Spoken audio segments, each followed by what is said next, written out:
Hello, everybody. Welcome into Sports by GSMC Podcast Network. I am your host, Jeremy Lapidus. Today is Tuesday, October 8th. It is a huge day in the world of sports. We had our first coach being fired in the NFL. We had a crazy Monday Night Football game. Obviously, it is Tuesday. We'll be going over our rankings, that being the NFL Power Rankings, as well as the NCAA Top 25, and the NHL tipped off today. The NHL had its first game, started about 30 minutes ago. We're going to break down their playoffs, who I have making it, who I have winning the Stanley Cup, and much more at the end. But before we get into any of that, remember, if you would like to be an even bigger part of the show than you already are, all you need to do is go to gsmcpodcast.net. Or if you are on YouTube, you can use that super chat feature. If you do either of those two things, a message should pop up on the bottom of the screen for you, me, and everybody else around the world to see. If you do have a burning question about sports, anything at all that you would like to ask, go ahead and throw that in the comments. Throw it in the chat. I will get to it as soon as I possibly can. I appreciate everybody so much for sticking around, talking some sports with me here on a beautiful Tuesday, October 8th. But like I was saying, we are going to get into our first segment here. Our first segment here today. Robert Salah was fired. We had our first coach fired from the NFL in this 2024-2025 season for the first time. Robert Salah, first one gone. A little early, a little bit surprising. I personally thought Doug Peterson was going to be the first coach fired. Instead, it's from the Jets. Robert Salah goes down after a loss in London, a game that I called must win. And this firing makes very little sense to me. I want to be on the side of the Jets here, but the Jets have had one of the weirdest off seasons we've seen in a while. Obviously, you get Aaron Rodgers, it's his second year, but it kind of acts as his first because he played 4 snaps last year for the Jets. It didn't help that he didn't show up to the beginning of training camp. There's been lots of rumors, both good and bad, about the relationship between Robert Salah and Aaron Rodgers, and the way I look at it, and this is completely unfounded, it kind of felt like a power struggle here, or they needed a scapegoat, because the Jets have been struggling. But it's not like the defense was struggling, right? The defense has been a top 3 defense since he's been there this whole time. And sure, it has taken a little bit of a step back this year, but that's what happens when you lose a pass rusher like Bryce Huff and you replace him with a guy in Hassan Reddick who has not even shown up yet, not even shown up to practice. He's still holding out on his contract issue. That's a whole nother thing.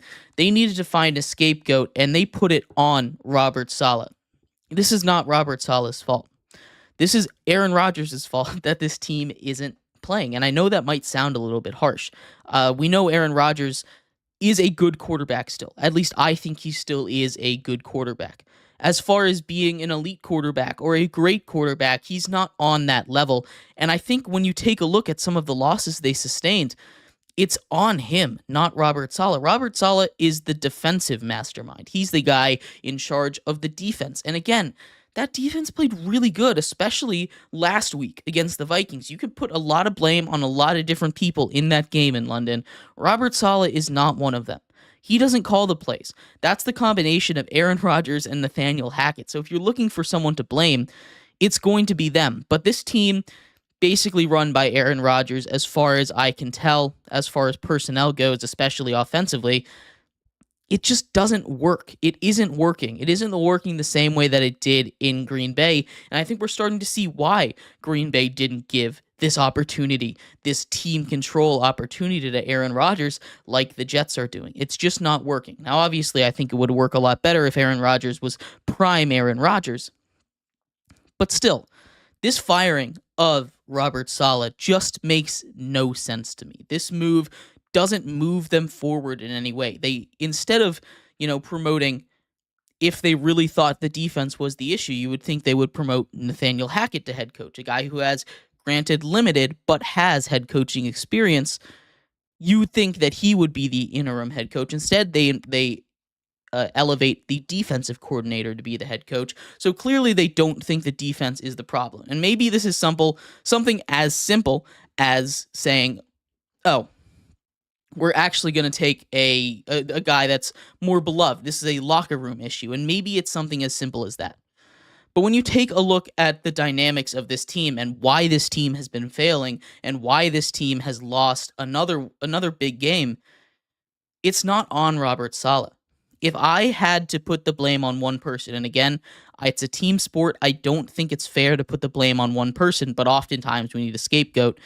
This comes down to the offense. This comes down to Aaron Rodgers making boneheaded decisions, throwing bad interceptions, not playing up to what the Jets expected him to be. This is not on Robert Salah, and it doesn't make any sense to me why he was the one that got fired for this, especially ahead of a huge divisional matchup. I didn't expect him to make it through this season after the way they started, but being fired mid-season doesn't make a lot of sense to me. I still think Robert Salah is a good coach. He'll go get a defensive coordinator job somewhere with some defense that needs it, maybe even this season. I've heard Colts fans clamoring to go and replace their defensive coordinator with him. I'm sure a lot of defenses would love to have him at the helm after what he's done in New York. It's a tough move. They needed to find someone to blame. It just feels like a lateral move. It doesn't feel like this is going to make their team better. Usually when you fire a coach, you're like, okay, that makes sense. This is one of the first times I can remember that a mid-season coach firing, I'm thinking, that was unnecessary. That didn't need to happen, at least not yet. Let me know what you think, though. Getting to Monday Night Football.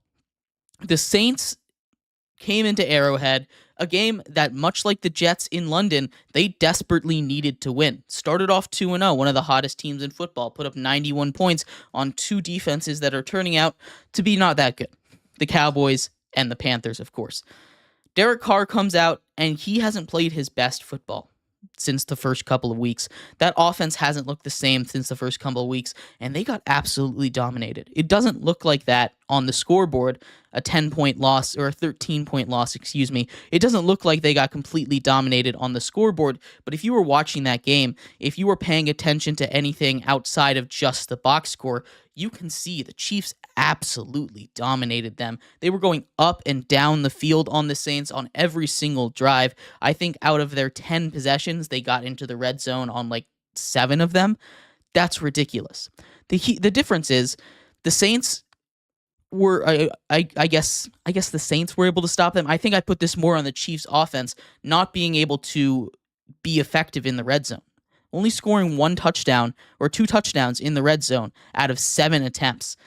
That's not a good sign right there. There's plenty of different reasons why the Saints lost this game, but their defense played great football. They pick off Patrick Mahomes in the end zone. They were able to do a whole bend but not break. If their offense was able to get anything going, if their run game, which struggled a lot, obviously they weren't going to get a lot going against Chris Jones in that defensive front, a defensive front that, especially with that linebacker core, has been incredible all season long against the run.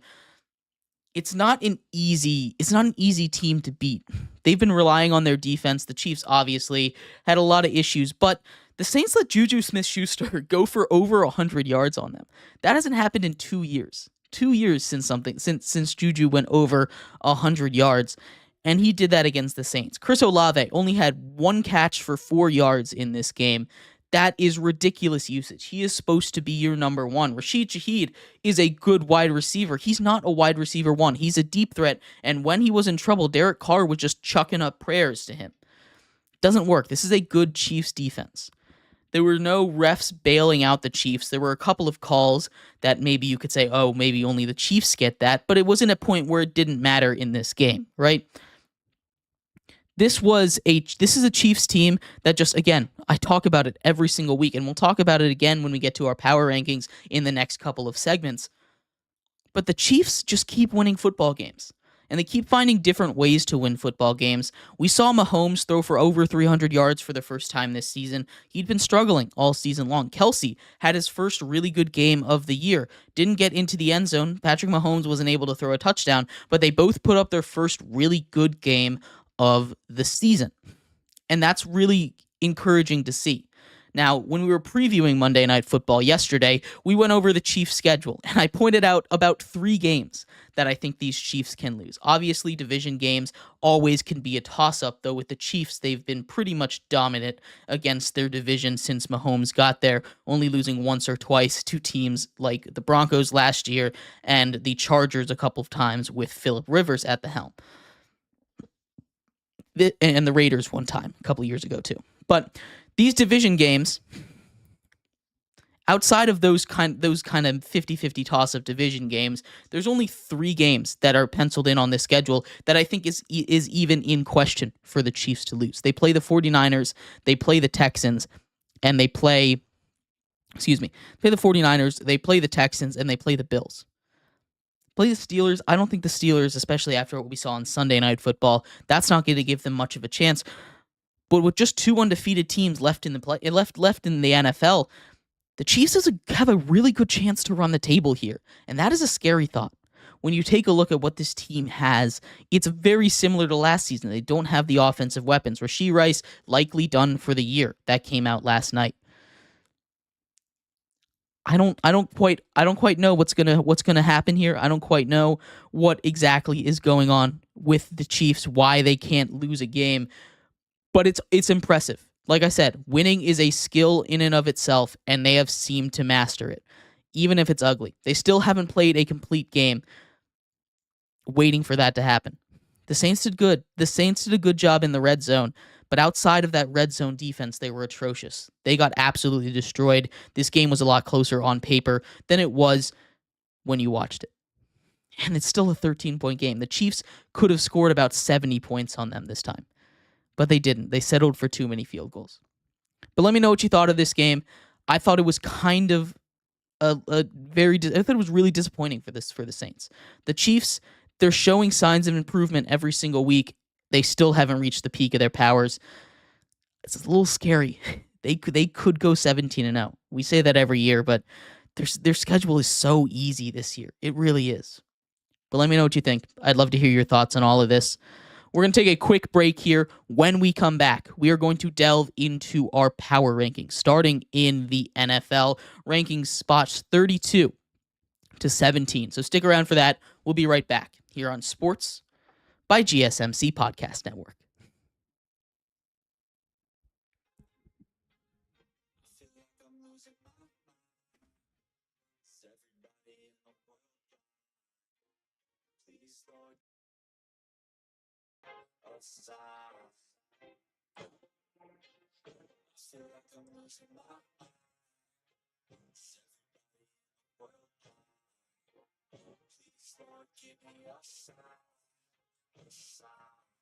I wanna be the greatest. Everybody on the station, look around and feel like everybody is the fakest. I'm in this. Every day I'm impatient, hoping one day I blow up in the basement. Statement, the top is so vacant. I'm in this shit that I think is amazing. Waiting for my day when I play and sold out.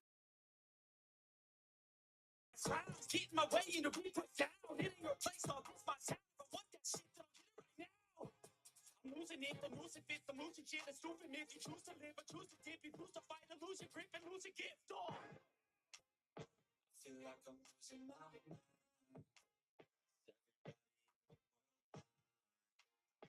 Please, Lord, give me a sign.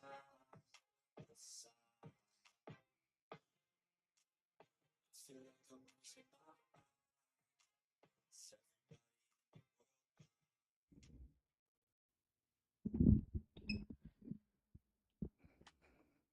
Welcome back to Sports by GSMC Podcast Network. I am your host, Jeremy Lapidus. Today is Tuesday, October 8th. If you are just tuning in, we just went over some of the bigger news from the NFL today. Robert Salah, the first head coach this season to get fired. The New York Jets let him go after a 2-3 start to the season and a disappointing loss across the pond in London.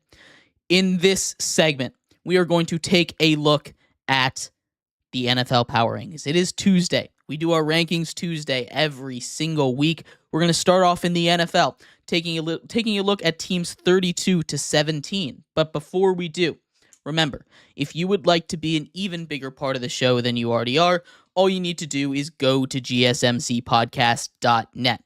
Or if you are on YouTube, you can use that super chat feature.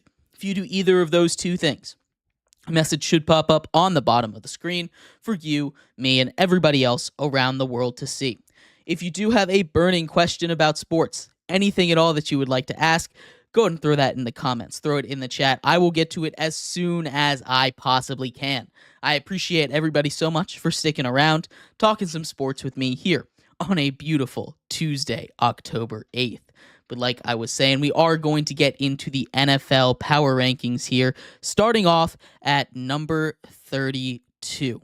Number 32 here, right back where they were at the beginning of the season, falling 6 spots, the New England Patriots. The New England Patriots have just announced, and we'll do a segment on this tomorrow, Jacoby Brissett is no longer the starter. Drake May, now the starter for these New England Patriots. They're back down at 32. They continue to lose football games. They're just not a very good team. They make that change at quarterback, maybe things will change. I don't see it. The offensive line is awful. Could not stop a breeze right now. It's not very good. But they do have the ability to turn it around still.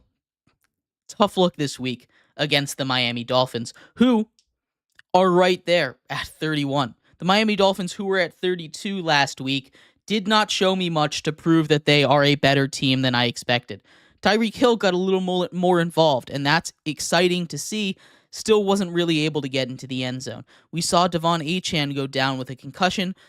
This is not a team that I really believe in. I like Snoop Huntley. I do. I think he's a better quarterback option than Tim Boyle, obviously, than Skylar Thompson.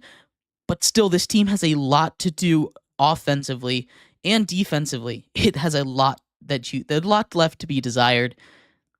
They beat the Patriots, so they can't be at the bottom. But still, not a very convincing performance from these Miami Dolphins. They're up 1 spot to 31. At number 30, it's those Cleveland Browns. What a sad performance from the Browns.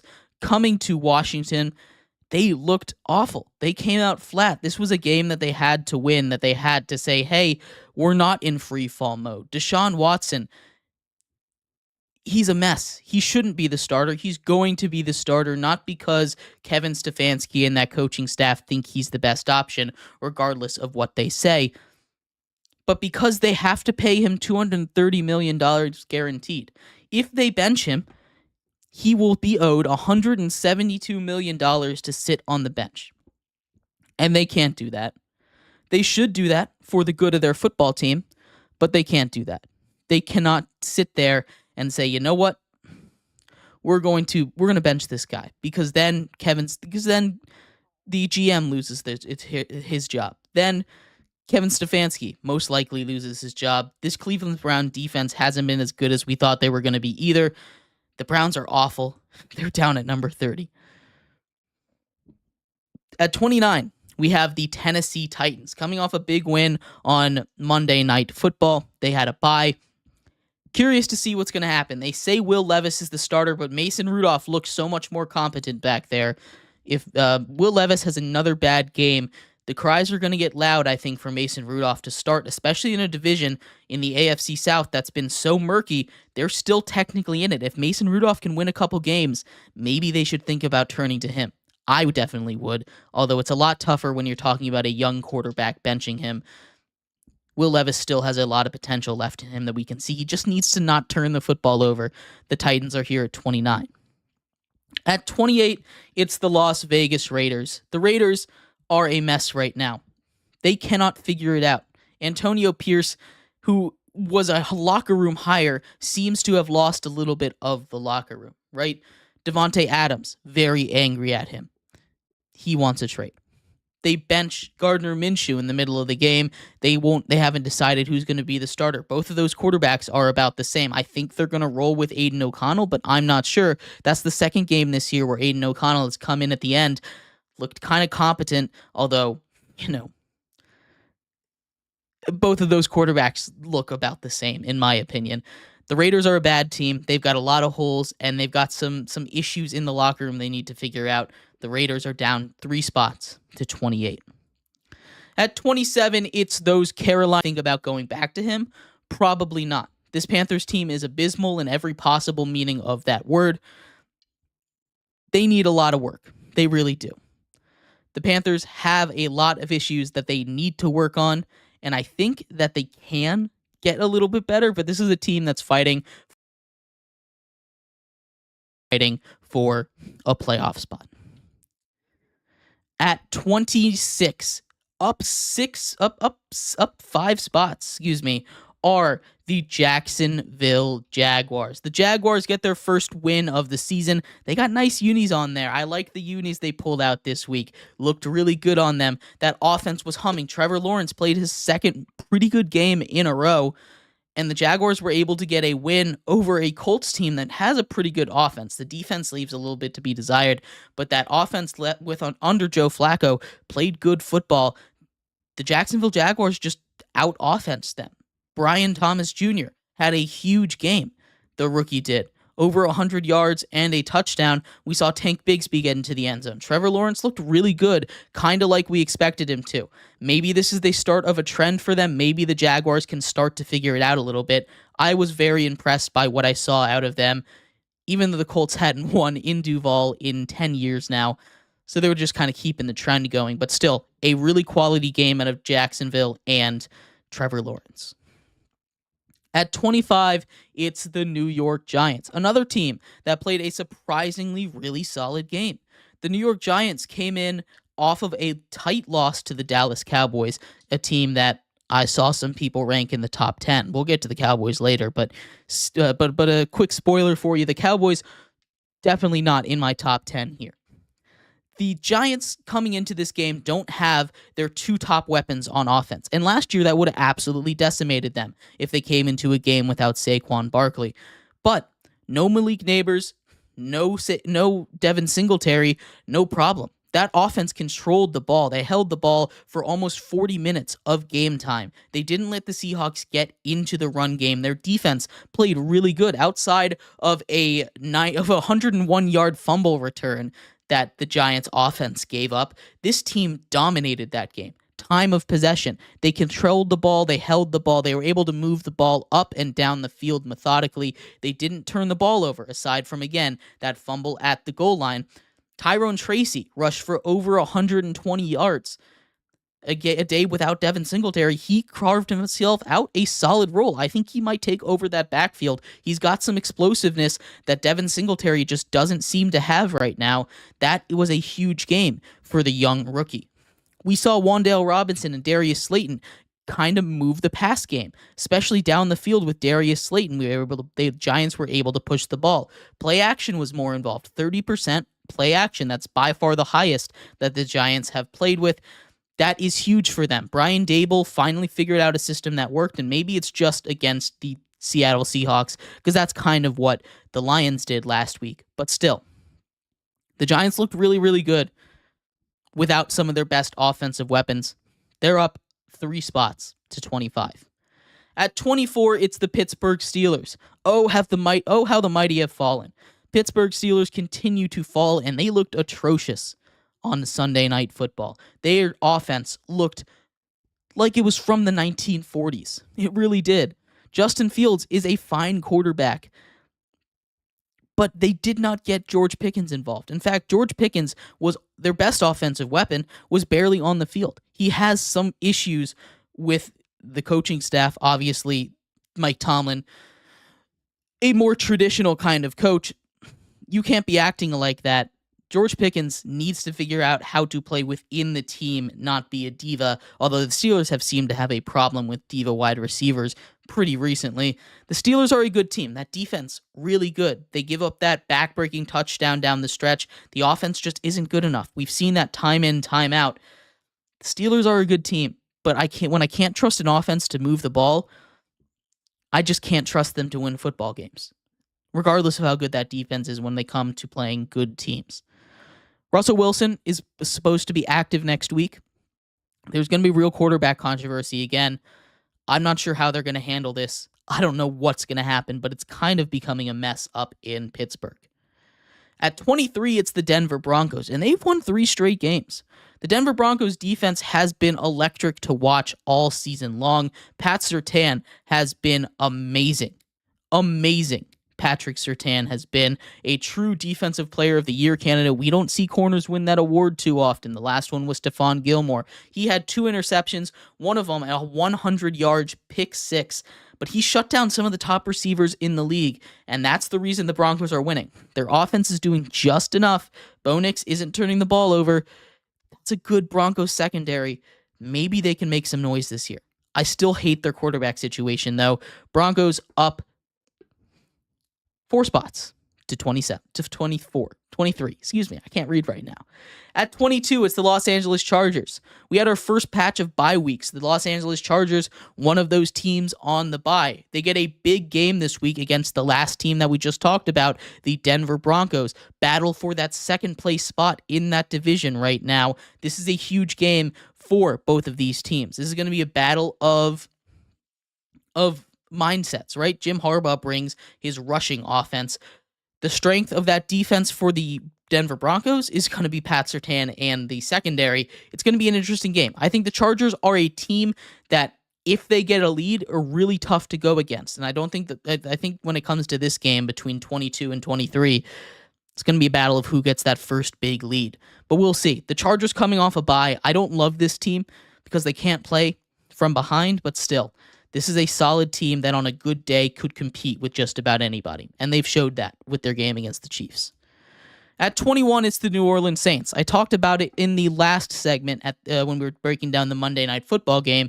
They looked awful at all phases of the game. Special teams, they missed an extra point that would have brought the game just that much closer. On offense, they could not really move the ball downfield. The offensive line struggled to block a lot of the Chiefs a lot of the time in this game, and they couldn't get the run game going. The defense between the 20s was awful. It was so bad. They hunkered down once they got to the red zone, but still, you can't be giving up every single drive to the red zone. That's how your offense doesn't get the ball. That's how you fall behind in these games, and that's how, if your offense doesn't play perfect football, like they haven't been since week 2, you see why the Saints are losing games. The Saints down 6 spots to 21. At number 20, it's the Cincinnati Bengals. I know they take a loss, and I know what we talked about this team was the same issues that showed up against the Ravens. The defense, awful. The offense, amazing. It happens every single week. I still think they're better than these last couple teams. They're up 3 spots because that offense is so good. If that offense wasn't one of the best offensive units in the league, they would be down here probably around 30. But that offense is propelling them up. That defense needs to improve any means necessary. Maybe they go get Robert Salah right now, hire him as defensive coordinator. Maybe that'll fix it a little bit. But still, this Bengals team is not going to pull off their magic. I thought they were going to do it. You know, after 4 weeks, the Bengals finally wake up. I don't think it's going to be enough this year. I really don't. That defense is too bad. At number 19, it's the New York Jets. The New York Jets, who just lost Robert Salah. We talked all about the Jets and what happened in London in the last segment a little bit, but Aaron Rodgers threw 3 really bad interceptions, 1 to seal the game, 1 a pick 6. That Jets defense is playing really good football. They didn't give up too many points against the Vikings. They didn't let Sam Darnold throw a touchdown. They intercepted him. They did everything they needed to do, but the offense has not been able to step up. This is just like last year's Jets. The offense is marginally better, but still, it feels worse because the Jets didn't have expectations last year. Now they do. That's why Robert Salah got fired. But the Jets need to step it up. They're down 6 spots to number 19. At number 18, it's the Indianapolis Colts. The Indianapolis Colts, led by Joe Flacco, barely lose to those Jacksonville Jaguars with their throwback uniforms. This was a good game, good fun game to watch. Anthony Richardson should come back this week. If not, Joe Flacco's done a really solid job. I think the Colts are about the same team with or without them, especially on a good Anthony Richardson day. You get a team that's near unstoppable. On a bad Anthony Richardson day, obviously we talked about the bipolarness of this Colts team. Still, though, this is a good Colts team that can compete with just about anyone. Not will, but can. They're down here right around the middle of the league at 18. At 17, it is the Los Angeles Rams. The Los Angeles Rams, I mean, they're a good team. Kyron Williams continues to find the end zone. Matthew Stafford continues to play good football. That defense isn't quite good enough, but still, this is a good football team. It's a team that, if it was more healthy, I think would cause a lot of problems, and they're starting to get healthier. They still don't have their top offensive weapons, but they're starting to get a little healthier on the line, starting to get a little healthier defensively. They're going to start to cause some issues. They might not be a playoff team, but they're going to be one of those home wrecker teams. We're going to take a quick break there, though, here. When we come back, we're going to finish up the NFL Power Rankings, go 16-1. So make sure you stick around for that. We'll be right back here on Sports by GSMC Podcast Network.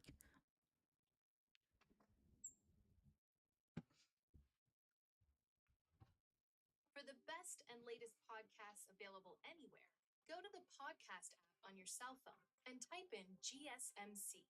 To access free content-rich podcasts on health and wellness, book reviews, sports, entertainment, relationships, social media, movies, technology, finance, and even weird news. Subscribe and download the GSMC Podcast Network's family of shows, available everywhere podcasts are found.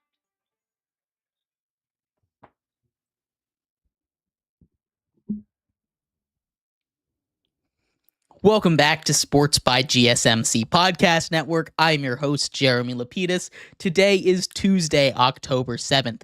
If you are just tuning in, we just finished going over the first half of the NFL Power Rankings, teams 32-17. We're going to finish the other half up, the top half, teams 16-1 in this segment. But before we do that, remember, if you would like to be an even bigger part of the show than you already are, all you need to do is go to gsmcpodcast.net. Leave a tip or donation with a message in it. Or if you are on YouTube, you can do the exact same thing with the Super Chat feature. If you do either of those two things, a message should pop up on the bottom of the screen for you, me, and everybody else around the world to see. If you do have a burning question about sports, anything at all that you would like to ask, go and throw that in the comments, throw it in the chat. I will get to it as soon as I possibly can. I appreciate everybody so much for sticking around, talking some sports with me here on a beautiful Tuesday, October 8th. But like I was saying, getting into the next round of the NFL Power Rankings, Team 16 to number 1. Obviously at 17 here we had the Los Angeles Rams, but at 16, it's those Dallas Cowboys. The Dallas Cowboys get a huge come-from-behind win against a good Pittsburgh Steelers defense. But still, this team is not encouraging. CeeDee Lamb has yet to really break out. He seems to be having some issues with quarterback Dak Prescott. Not entirely sure what that is.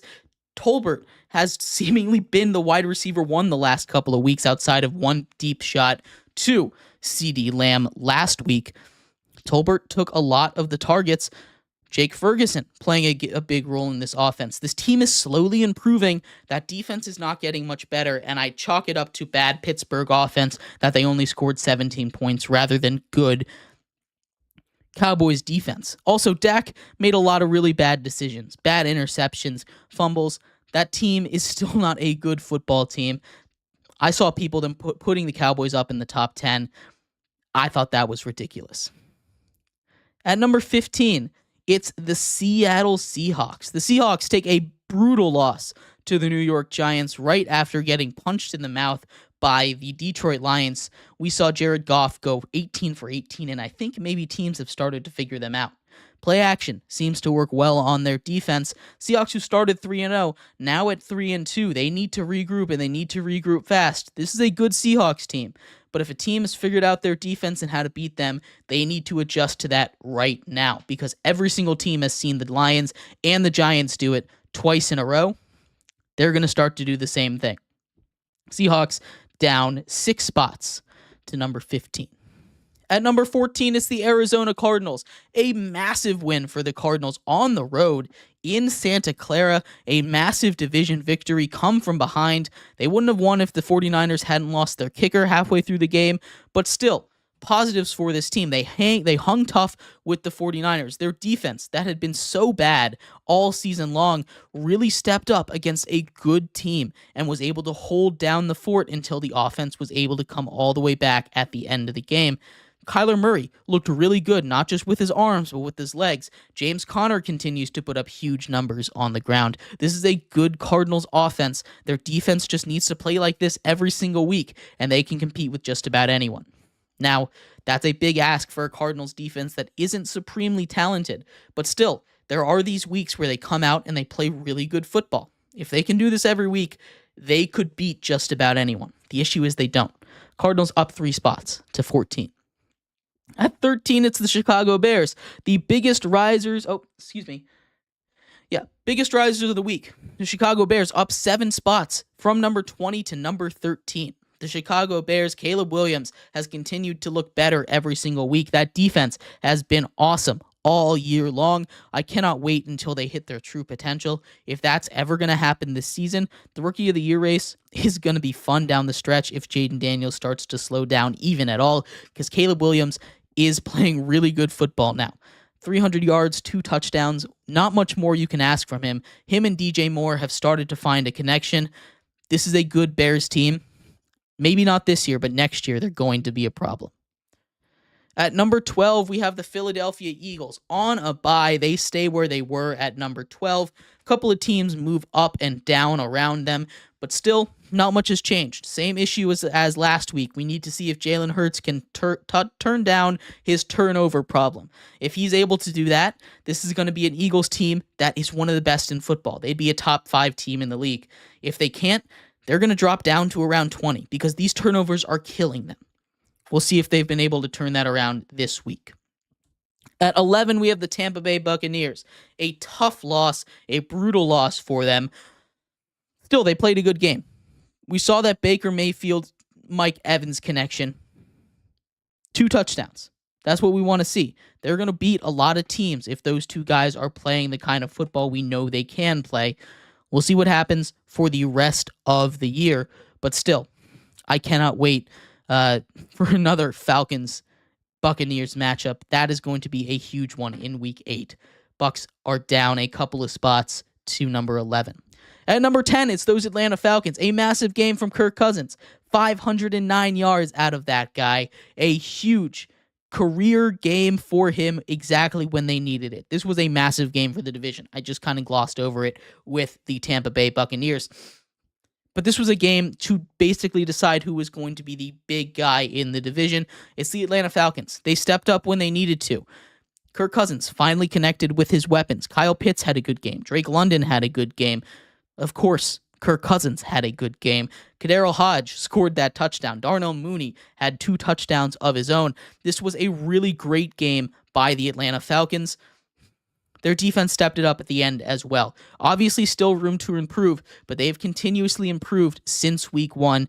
The Atlanta Falcons up 4 spots to number 10.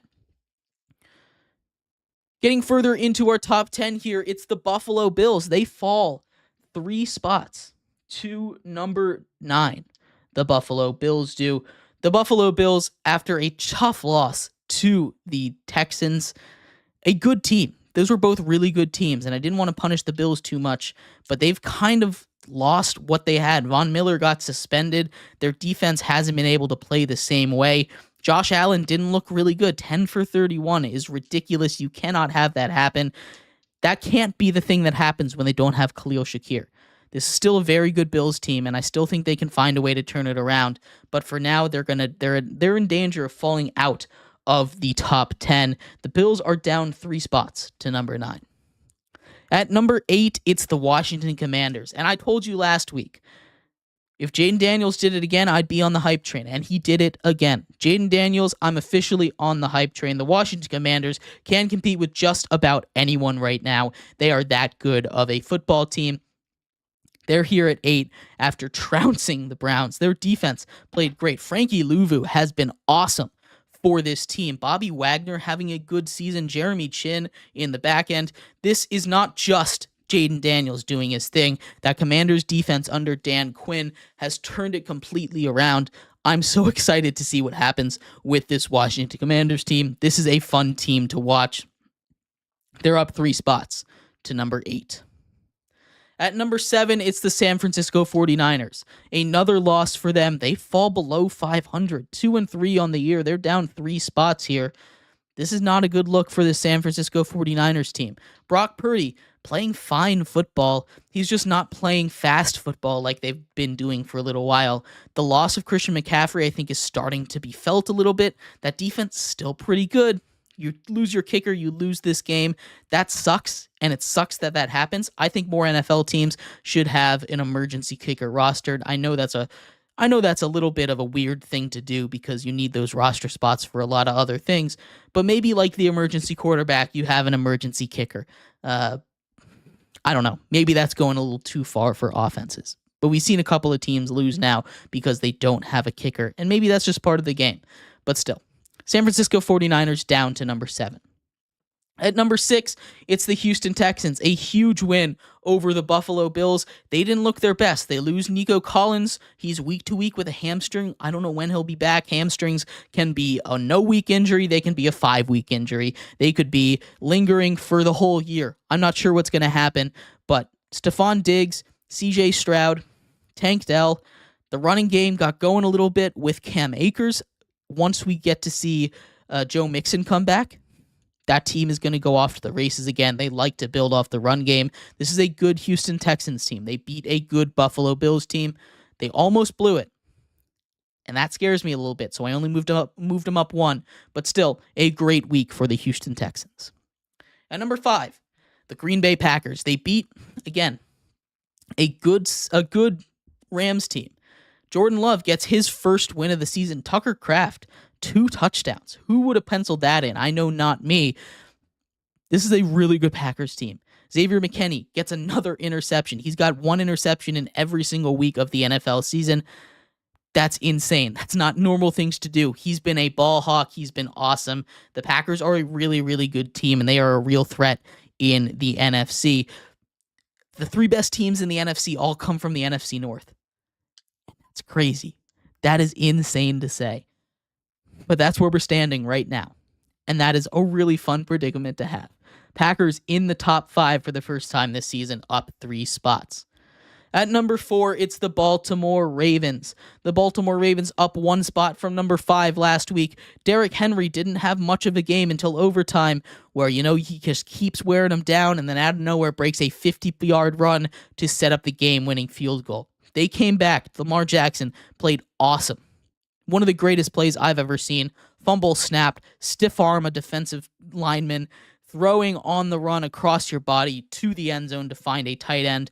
That is a crazy, ridiculous play. The Baltimore Ravens are finding their footing. This is the team that they should have been at the beginning of the year. It just took a little bit of time for them to get there. Ravens at number 4. At number 3 is the Detroit Lions. And maybe it's unfair of me to move them down a spot on their bye week, but I couldn't ignore the team at number 2, what they were able to do this week. The Detroit Lions, a very good team. They were at 2 last week. They're on a bye. No reason they shouldn't have been there again, but the team that hopped them, I think, proved that they deserve to be at number 2. That team being the Minnesota Vikings. The Minnesota Vikings, 5-0. They continue to win football games. They travel across the pond to London and survive a bad Sam Darnold game. They still come out with a victory. Aaron Jones' injury is something to watch. I think that's something that actually will plague them a little bit later on, but that defense played awesome. Van Ginkel, pick 6. 3 interceptions off of Aaron Rodgers, the guy who has the lowest touchdown to interception ratio in the history of the NFL. Maybe not anymore, but he's been so good at not turning the ball over his whole career. The Vikings get 3. Brian Flores' defense has been awesome. Kevin O'Connell's offense has been awesome. And this is a great, great Vikings team. We'll see what they do at the quarterback position after this year, because maybe there's some debate there. But the Vikings up to number 2. And of course, at number 1, that leaves the Kansas City Chiefs. Travis Kelce, we talked about it when we talked about Monday Night Football. They finally got good games out of Travis Kelce and Patrick Mahomes. Xavier Worthy scored another rushing touchdown. Kareem Hunt looking really good at running back. Over 20 carries, nearly 30 carries in that game for him. Almost 100 yards on the ground. This is a good Chiefs team. That defense is the heart and soul of it. That linebacking core is awesome, and it's going to be really tough to beat this team with that defense, especially when they come out early with the lead and force turnovers. Chiefs continue to be at number 1 until someone can dethrone them. Let me know if there were any teams on this list that you thought was wrong. We're going to run through the top 10 really quickly for you. At number 10, it's the Falcons. 9, the Bills. 8, the Commanders. 7, the Niners. 6, the Texans. 5, the Packers. 4, the Ravens. 3, the Lions. 2, the Vikings. And number 1, the Kansas City Chiefs. Let me know what you thought of this list. Love to hear your thoughts on it. We're going to take a quick break here. When we come back, we will be taking a look at the NCAA Top 25, as well as the Group of 5 Top 5. So stick around for that. We'll be right back here on Sports by GSMC Podcast Network.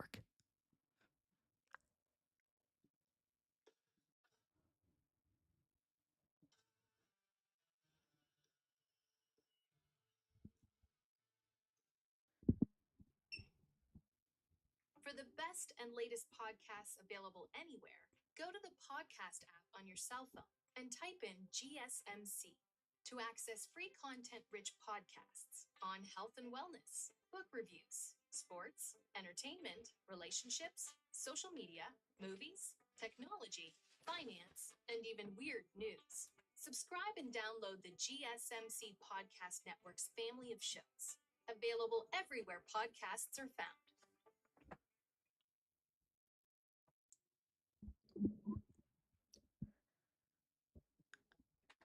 Welcome back to Sports by GSMC Podcast Network. I am your host, Jeremy Lapidus. Today is Tuesday, October 8th. If you were just tuning in, we just finished going over the NFL Power Rankings. In this segment, we're continuing our rankings, talking about the NCAA College Football Top 25. My top 25 here for you. Crazy week. 4 teams in the top 10 lose, 6 teams in the top 25 lose, 5 teams in the top 11 lose. What a crazy week it was. We're going to break down what that did to the standings and more coming up in just a second. But before we do, remember, if you would like to be an even bigger part of the show than you already are, all you need to do is go to gsmcpodcast.net. Leave a tip or donation with a message in it. Or if you are on YouTube, you can use that super chat feature. If you do either of those two things, a message should pop up on the bottom of the screen for you, me, and everybody else around the world to see. If you do have a burning question about sports, anything at all that you would like to ask, go and throw that in the comments. Throw it in the chat. I will get to it as soon as I possibly can. I appreciate everybody so much for sticking around, talking some sports with me here on a beautiful Tuesday, October 8th. But like I was saying, we are going to get into the NCAA Top 25. But before we do, of course, we do this every week with the Group of 5 having a playoff team, an auto bid. We do the G5T5, the Group of 5 Top 5. It's basically the same as last week, except one team has fallen off the rankings. 2 teams on this ranking from last week took a loss, that being UNLV and James Madison University. JMU off of the list after a brutal loss for them, losing by 2 points to University Louisiana Monroe. ULM, they coached themselves out of that victory. The Dukes fall off the list here, but at number 5, it's Washington State. They took a tough loss to Boise State a little while ago, but that's a really good football team. I don't blame them too much for that. Washington State at number 5. Then we have the 2 service academies, Army and Navy, at number 4 and number 3. There's a scenario here where they play for the playoffs and then play Army-Navy week and then potentially play one more time in the playoffs. That would be a crazy scenario, but still, this would be a fun matchup. At number 2, it's UNLV. They took a tough loss to Syracuse in overtime, but they look so much better with Haj Malik Williams at quarterback. This is just a good UNLV team. Their defense played really solid against a good Syracuse Orange team. And at number 1, it's Boise State. Heisman frontrunner Ashton Jeanty. This team deserves more respect than it's getting. This is a really, really good Boise State team, and I think they've all, as long as 25, it's SMU. The SMU Mustangs get a huge win over number 22 Louisville. Louisville gets their second straight loss for this season. SMU has been playing great football. They lose week 1, but after that, they locked in and they've been playing great. That offense is off the chart. The offense continues to fight. But so could a lot of offensive football. 4, we have the Illinois Fighting Illini. Illinois coming off of another good game. They're up 1 spot here. Illinois just continues to win football games. They've been challenged a lot this year, but their offense and their defense have taken a huge step up. They're in that second tier of the Big Ten looking to make a jump up. They've got a tough schedule coming up, including one against a couple of really good Big Ten teams like Nebraska and so we'll see what happens next. At 23, it's Utah. They had a bye week this week. But still, we all knew they were, right? Without Cam Rising, they're just not the same team. They need they're the Cam Rising on the radar, and that kind of is unacceptable, I think. This is a team that should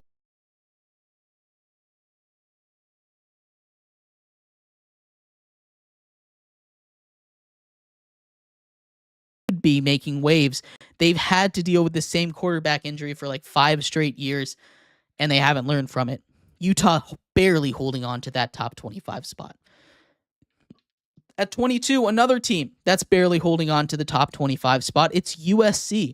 The Trojans suffer another loss. They were at 11 last week. They're down 7 spots in my personal poll. This team just isn't putting a lot of confidence in me.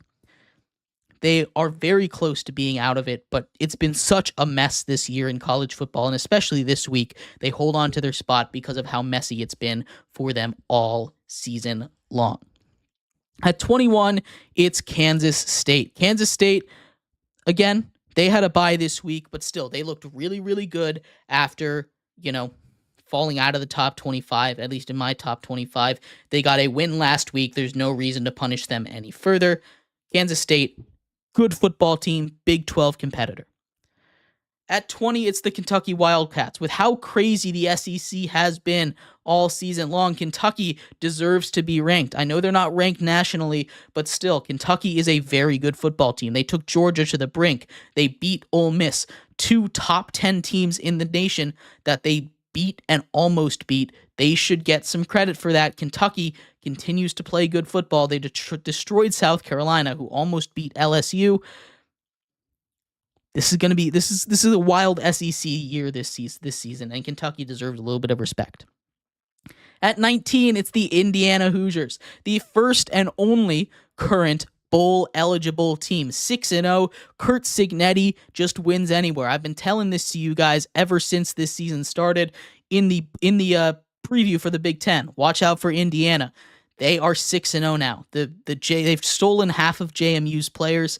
Maybe that's a little bit of me getting a little bit of school pride here, but still, Curt Cignetti, a great coach, one of the best in the nation, in my opinion. He just finds a way to win wherever he goes. This Indiana team is really, really good. 6-0, the first bowl-eligible team in the nation. This is only the second time ever they've been 6-0. They get a tough test this time against Nebraska. I think they can do it, but we'll do some previews of that later on. At number 18, it's Mizzou, a brutal loss for them against Texas A&M this week. They were ranked in the top 10 for so long, a couple of shaky games, able to hold off some losses. They finally drop one, and they drop pretty far.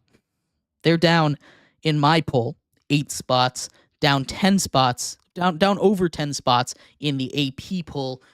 It's just a brutal look for Missouri, a crazy SEC. Again, it's going to be a crazy SEC schedule. Mizzou, I think, is still a good team, but that offense needs to be a little bit more consistent. At 17, it's Texas A&M. They put the smackdown on my number 18 team, Missouri.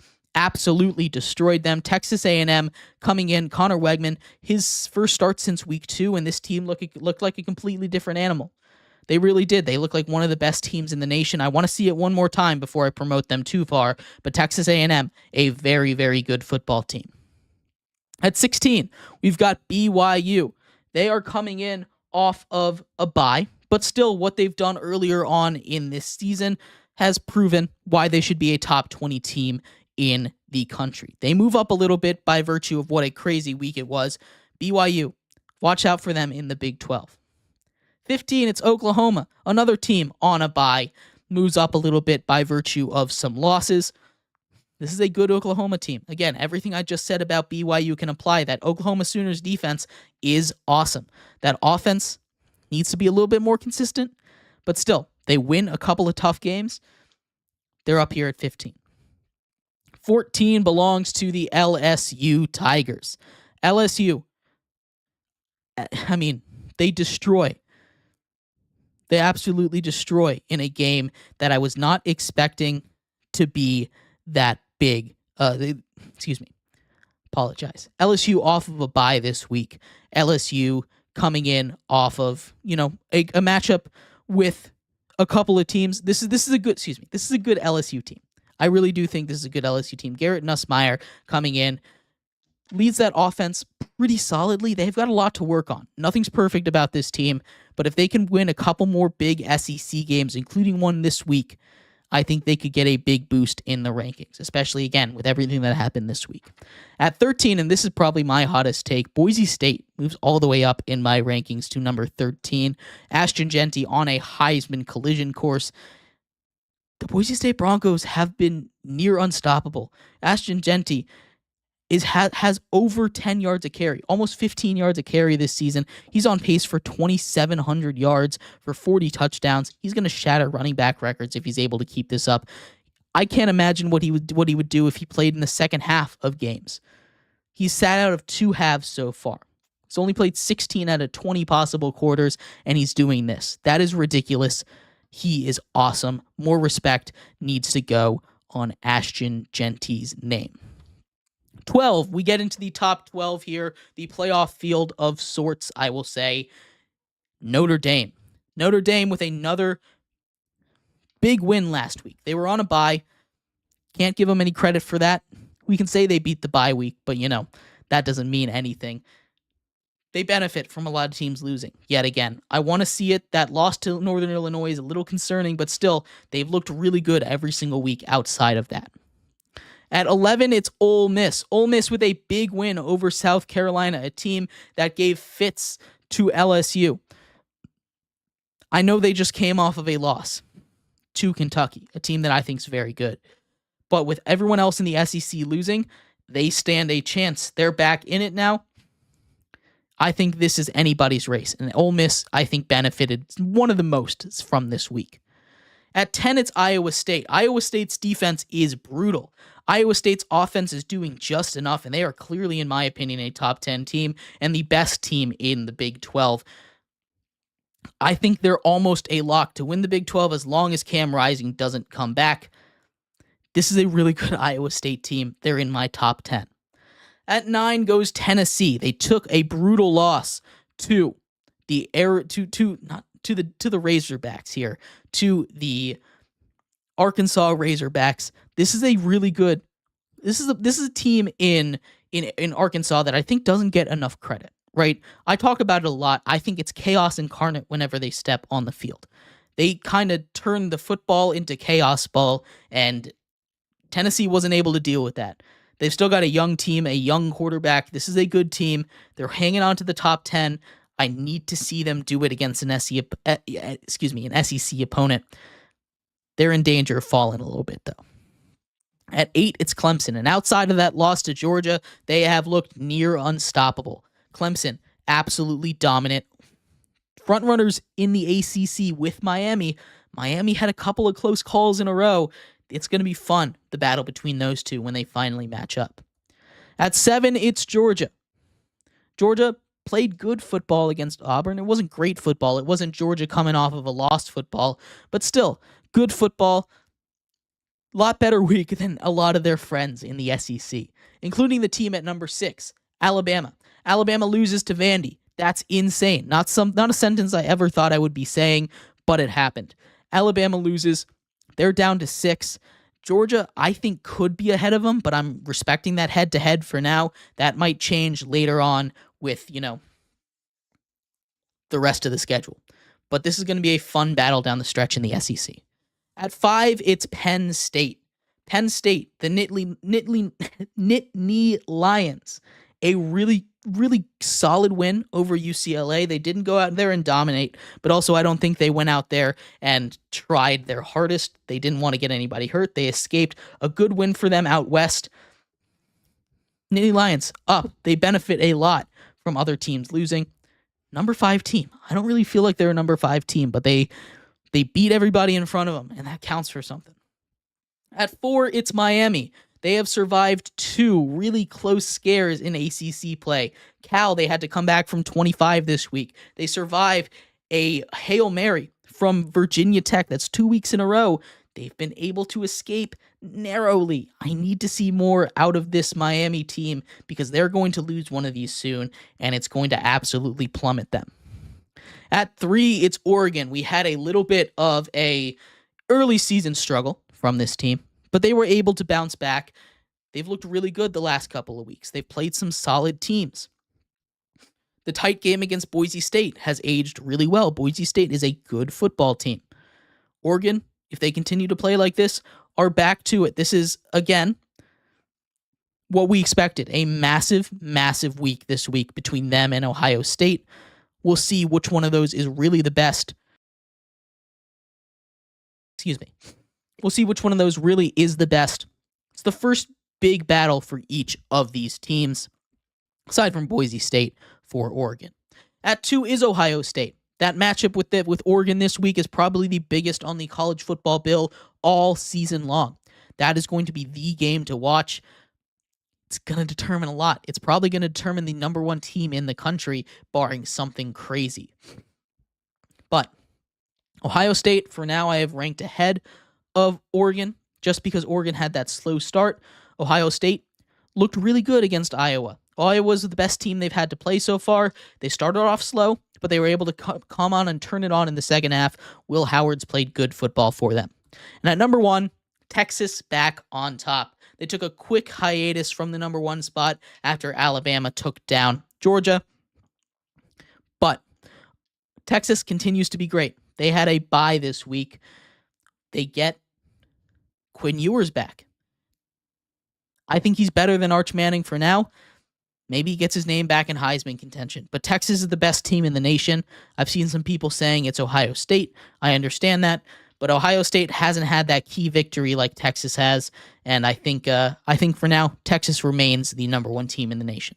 But let me know what you think. I'd love to hear your thoughts on all of this. We're going to take a quick break here. When we come back, we are going to finish off our show talking all about the NHL. The NHL season puck drops today. It's already started. It started at 4:30. We'll talk all about the playoffs, who I have winning the Stanley Cup, and who I have being there, and more. Coming up next here on Sports by GSMC Podcast Network.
Welcome back to Sports by GSMC Podcast Network. I am your host, Jeremy Lapidus. Today is Tuesday, October 8th. If you are just tuning in, we just finished going over the NCAA Top 25.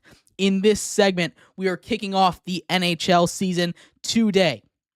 We're going to be going over the 8 teams from each conference I have making the playoffs, as well as a couple storylines, and of course, my Stanley Cup predictions. But before we do, remember, if you would like to be an even bigger part of the show, than you already are, all you need to do is go to gsmcpodcast.net. Or if you are on YouTube, you can use that super chat feature. If you do either of those two things, a message should pop up on the bottom of the screen for you, me, and everybody else around the world to see. If you do have a burning question about sports, anything at all that you would like to ask, go and throw that in the comments, throw it in the chat. I will get to it as soon as I possibly can. I appreciate everybody so much for sticking around, talking some sports with me here on a beautiful Tuesday, October 8th. But like I was saying, getting into our 5th and final segment of the day, the NHL season has begun. Officially today, the Seattle Kraken kicked off the festivities earlier at about 4:30.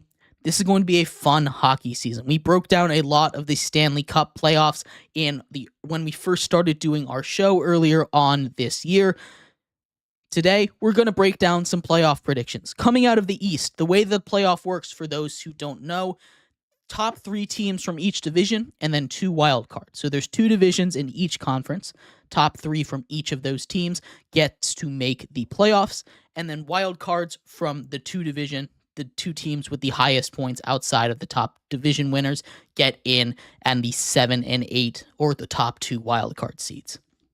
So starting off in the Eastern Conference, we have the defending champions, Stanley Cup champions, 2-time straight champions of the East, the Florida Panthers, leading their Atlantic division, a division that kind of is cut and dry. You have Florida at the top, the Florida Panthers, the Toronto Maple Leafs, the Boston Bruins, and the Tampa Bay Lightning. Those teams are pretty cut and dry ahead of the rest of their teams in the division. But remember what I said, only 3 of them can make the playoffs guaranteed. Other teams in that division of note, Ottawa trades for a goaltender. They haven't had one in a while. They get Linus Ullmark from Boston, one of the top 2 goalies in that goalie tandem that's been so effective the last couple of seasons. He now plays for Ottawa. That should turn their season around pretty easily. They should be a much better team this year. The Buffalo Sabres, a team that we've been waiting to break out. Tage Thompson, one of the best young players in the league, kind of had a down year last year. I think this is a good Buffalo Sabres team. Those are teams to watch out for, but I don't think they sniff those top 4. Out of those 4, winning the division, I have the Florida Panthers, followed by the Toronto Maple Leafs, then the Boston Bruins. I do have Tampa Bay making a wild card spot. It's going to be really close, though. The Eastern Conference, kind of top-heavy. Getting to the Metropolitan Division, it's kind of similar there. You have 3 teams that I think are head and shoulders above the rest. The New York Rangers, the New Jersey Devils, and the Carolina Hurricanes. The Rangers, who made a deep run in the playoffs last year. Igor Shesterkin just turned down an 8-year, $11 million a year contract, which would have reset the goalie market. It would have reset the goalie market. That is a ridiculous thing for him to do. The Rangers, still a very good team. Outside of those top 3, you have the old aging teams, the Capitals and the Penguins. You have the New York Islanders, a team that can scratch and claw its way in. But those teams don't compare to those top 3. So very easily coming out of that division, it's going to be the New York Rangers, the New Jersey Devils, if they can stay healthy, and the Carolina Hurricanes. Getting to the 2 wild card spots. I already told you about Tampa Bay, and then it gets really dicey. Are we going to put in a young team, a surprise team, like the Ottawa Senators, like the Buffalo Sabres? Are we going to put in a team that's old but coming off of its championship window, like the Capitals, like the Penguins? Or are we just going to put a consistently kind of boring team in the Islanders? There's a lot of options for that last wild card spot. I've gone back and forth on this. I'm leaning towards the Capitals. Alex Ovechkin is chasing that goal record. He only needs 42 to break it. I think he gets it done this season. I think he gets to 50 goals. Continues to be the most prolific goal scorer in the history of the league and officially cements it, even though I think he already is. I think the Caps get in off of that. They've made a couple of trades this offseason. Pierre-Luc Dubois comes in. They got rid of Darcy Kemper. I think this team is a little bit improved. I think Pierre-Luc Dubois has his first really good season since being drafted in the top 10. Going over to the Western Conference, their first division, you have a really, really good division. 5 of those teams, I think, can compete for a championship. You have Dallas. So you have the Dallas Stars, who might be the most complete team in the NHL. Jay Gottinger, one of the best goalies, one of the deepest forward cores and defense cores in the league in Dallas. Then you have Colorado, led by some of the most talented players. They don't really have a goalie, but they have guys like Cale Makar, Nathan McKinnon. I can go on and on with this team. The Minnesota Wild, led by Kirill Kaprizov, Frederick Gustafsson at goalie. This is a team that has its flaws, but very good. The Winnipeg Jets, coming off of a Vezina winning season, goalie Connor Hellebuck, heart and soul of that team. The offense continues to improve. The defense, one of the best in the league. The Nashville Predators add Steven Stamkos to a team that desperately needed offense. They keep Yossi Saros around, one of the best young goaltenders in the league. This is a really good set of teams in that division over there in the West. I'm picking the Dallas Stars to win that division, followed by the Colorado Avalanche. The Wild are my surprise team to qualify in the top 3, and I think we'll get to the wild card in a little bit, but I think both of the wild cards come out of this division. The second division in the NHL here, we have a little bit more of what we saw in the East. A couple of teams that are much better than the rest. You have some of the worst teams in all of hockey in this division. The Ducks, the Sharks. I mean, it just doesn't look very good at the bottom of this division. But at the top, you have the Edmonton Oilers, a team that were this close to claiming the first cup for Canada in almost 30, in over 30 years. Connor McDavid came oh so close. He won the Conn Smythe Trophy, the MVP for the playoffs, after losing in Game 7. The Las Vegas Golden Knights won a cup 2 years ago now. This is a good team. They're not going to deal with any of that LTIR shenanigans because of how stacked the West is. Very, very good team. Jack Eichel, Mark Stone, Aiden Hill in goal. This is a good Vegas team. And the Vancouver Canucks. Who finally figured it out last year. Thatcher Demko, one of the better goalies in the league. Silvas, who filled in very, very commendably in the playoffs against a really good Edmonton team. Ended up losing. But still, this is a really good Vancouver team that finally broke out. Outside of them, you have the Los Angeles Kings, and they're kind of a discount Walmart version of the Edmonton Oilers, in my opinion. I don't think it's going to be good enough this year. I think Vegas wins that division, followed by Edmonton and Vancouver. Then we get to the wild cards in the West. Like I said, I think 2 come out of the Dallas Stars division. I just don't think the Kings are going to be good enough. I think the Jets and the Predators get those last 2 wild card spots. But getting to the Stanley Cup predictions. Last year, of course, we saw Connor McDavid and the Edmonton Oilers lose in 7. What a dramatic comeback that was to even get it to 7 against Sergei Bobrovsky and the Florida Panthers. This year, I think, is going to be awesome. The Dallas Stars, I have been barking on a hill about because they are an incredible team.